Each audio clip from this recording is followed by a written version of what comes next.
We're going to now pick up in the 4th century AD. The Christian church has been in existence for almost 300 years at this point, and I want us to spend time looking carefully at 4 significant events in the 4th century. The first for us to discuss is the conversion of the Emperor Constantine in 312 AD. Up until this time, Christianity was an illegal and persecuted religion. That will all change with Constantine. Remember, I have emphasized in recent sessions that the church faced severe persecution. And if you were a Christian, you were often shunned and ostracized at best and burned at the stake at worst. Now, Rome began to decline starting around 200 AD. And by 400 AD, Rome was struggling under the weight of its giant empire. So, by the start of the 4th century, the Roman Empire is in steep decline. It ascended for 500 years and descended for 500 years. And its borders were being encroached upon by competing nations who were on the rise and smelled blood.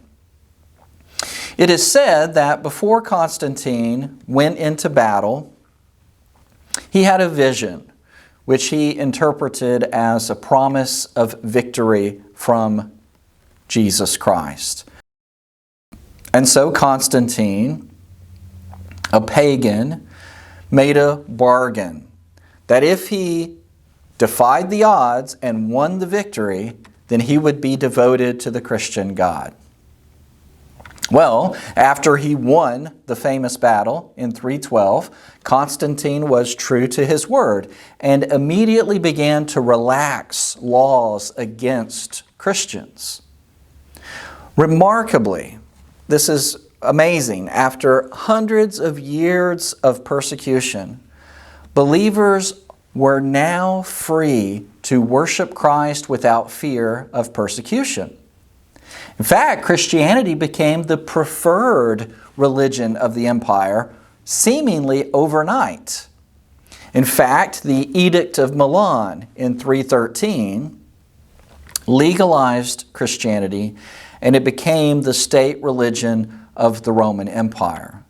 So the Edict of Milan, Constantine is converted to Christianity in 312, and then this edict is issued legalizing Christianity, a major event, an important event to mark down very carefully.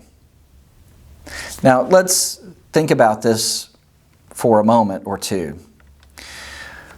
While good that Christians are no longer executed for their faith, there are nevertheless negative repercussions which come from Christianity being made the state religion. If the emperor and his family convert to Christianity, and you are trying to curry favor with the most powerful man in the world, then you too will want to convert to Christianity, whether you actually believe anything about Jesus or not. So sadly, many started calling themselves Christians because it was the trendy thing to do. But in reality, their convictions about Jesus may have been very shallow. And faith in Jesus now became woven together with politics. And that's not a good recipe. It wasn't good then, and it's not good now. This is just the newest iteration of what Tertullian said, "What indeed has Athens to do with Jerusalem?" Okay, again, so this intermingling of whether it be academia and faith, or whether it be politics and Christianity. So those things can sometimes have trouble. Kind of like at some of our major universities, A university is supposed to be a place where students go and learn and study and prepare for a career or develop their mental capacities and knowledge base. And yet it seems so often that athletics, sports, seems to dominate the attention of so many at the university. Sometimes we refer to it as this unholy union between athletics and academics. All right, well, let me be clear on this. It's good that Christians are no longer being burned at the stake and persecuted for their faith. But it's bad that Christianity now is used as a pawn in corrupt political posturing. Though Constantine did much to help the church, he ultimately hindered it by blurring the distinction between a citizen of this world and a citizen of the world to come. So, these significant events in the 4th century are important to note. The first one is the conversion of the Emperor Constantine in 312, which leads to the Edict of Milan in 313, which legalizes Christianity. Third is the Council of Nicaea in 325 AD. This council helped clarify what it means for Jesus to be both God and man. I'd like to speak about some of the details of the Council of Nicaea, but let me first take a brief aside and try to answer the question, what are ecumenical councils? What do we mean, Council of Nicaea, Council of Chalcedon, Council of Trent? What do we mean by these councils? Well, let's think about that. Let me talk about that for just a few minutes. What are ecumenical councils? Ecumenical councils were official gatherings of church leaders from all over the Christian world. The word ecumenical meaning representing the whole of a body of churches. The purpose of the councils was to discuss various issues of theology and church practice and make binding decisions for the church at large. The organizers of later church councils are going to look to the Jerusalem Council in Acts 15 as their justification for doing this. The councils were always convened to address some issue or doctrinal controversy. That was the case in Acts 15 about the level of acceptance of Gentile Christians and are Jewish regulations to be bound upon Gentile converts. Christian leaders discussed, debated, they came together, they discussed, they debated, and they sought wisdom from the Holy Spirit. They settled on a decision, and then they would announce the decision, and they would call for churches to agree. The decisions of the ecumenical councils were meant to be binding upon the whole church. Now, regarding our view of ecumenical councils today, let me say that since most Protestants do not have the same hierarchical structure as do Catholics and Orthodox Christians, and since they emphasize personal responsibility before God to make their own decisions regarding theology and practice in accordance with conscience and the Scripture, then Protestants don't have ecumenical councils. And today, thanks to efforts to restore a New Testament model of Christianity, one of the important principles is the local autonomy of individual self-governed congregations where you have elders or shepherds leading an assembly, of course, under the headship of Jesus Christ. And we don't have these hierarchical structures, and one church doesn't dictate terms or conditions to another church. Okay. So, We do not, in our conviction, do not believe ecumenical councils, that kind of process is appropriate. But again, as we look back at the history of the church, this is how these issues were addressed as they tried to ensure conformity in all these different Christian communities and Christian churches, Christian congregations, as they fought against false teaching and as they tried to stay together as a unity, as a body of Christ. Now, just for your information, okay, by the way, sometimes those decisions were good, those council decisions, but as we're going to see, as time passes, the decisions become worse and worse. And so history has proven it to be a model of leadership that is ultimately not healthy. All right, just for your information, remember we're making a historical aside here. Let me tell you that the Roman Catholic Church, again, just for you to know about, the Roman Catholic Church recognizes 21 ecumenical councils. Some within the Eastern Orthodox Church accept 9 councils. Some Protestant denominations recognize the first 7 of the councils. Again, like I said a moment ago, those later ones are highly disputed and suspect. Although Protestants do not hold their decrees in the same regard as Catholics do, the councils are named after the cities where they occurred.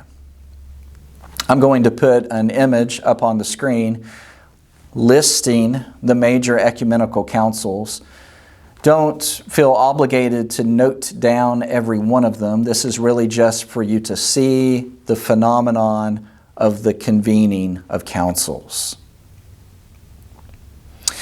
Let me define a couple of terms. I've already used these terms, but let me make sure we're all on the same page and we're clear about how these terms are defined. The word orthodoxy. Orthodoxy refers to the standard of religious teaching that is deemed to be true. The standard of religious teaching that is deemed to be true. Orthodoxy is presented as a good thing, or the true teachings, true orthodox doctrine of the church. Standard of religious teaching that is deemed to be true.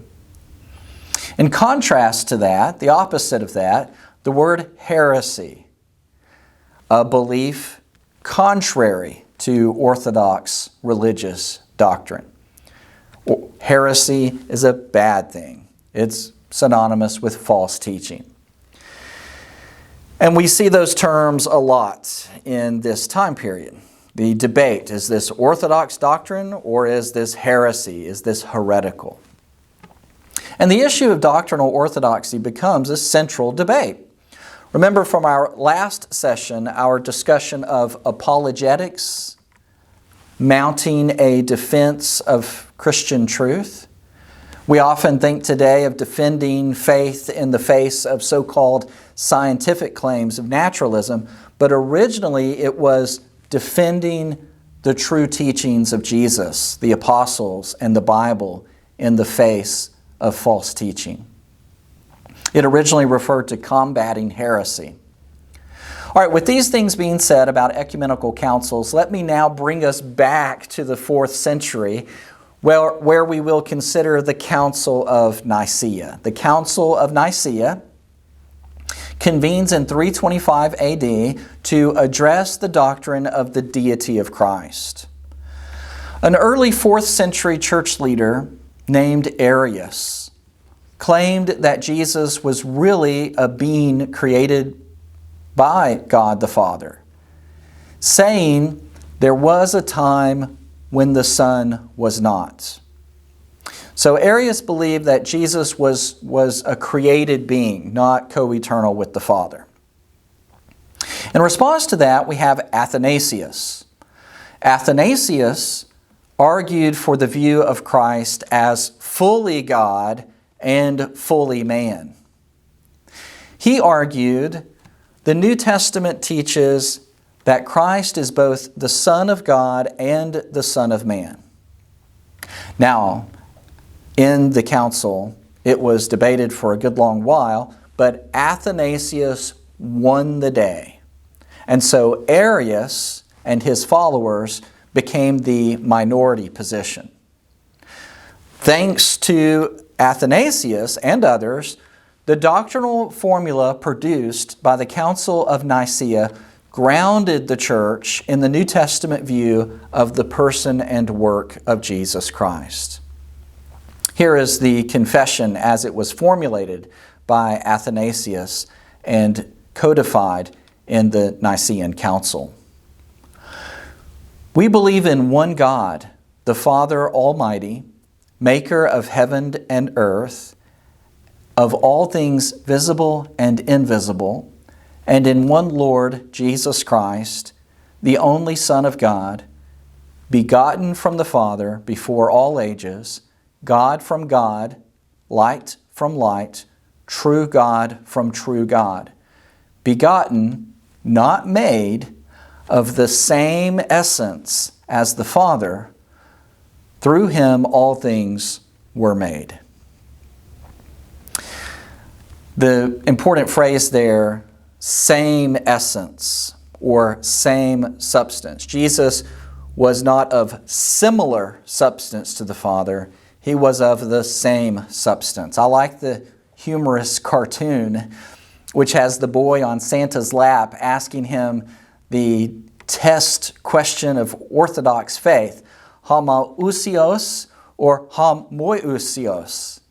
The word homoousios means same substance, whereas the word homoousios means similar substance. And so the council affirmed the Father, Son, and Holy Spirit, the Godhead, are of homoousios, the same substance. Note that the words differ only by one iota. Interestingly, this is the origin of the English idiom, differ not by one iota, or not one iota, meaning not the slightest amount. By the way, St. Nicholas, the actual person behind the myth or legend of Santa Claus, St. Nicholas was actually in attendance at the Council of Nicaea and fought along with Athanasius in order to argue the Orthodox position that of the unity of Father and Son. All right. This will set the stage for a larger and ongoing Christological debate. How is Jesus 100% God and 100% man? That may sound like bad math, but it's good theology. And we'll pick up on that in our next session.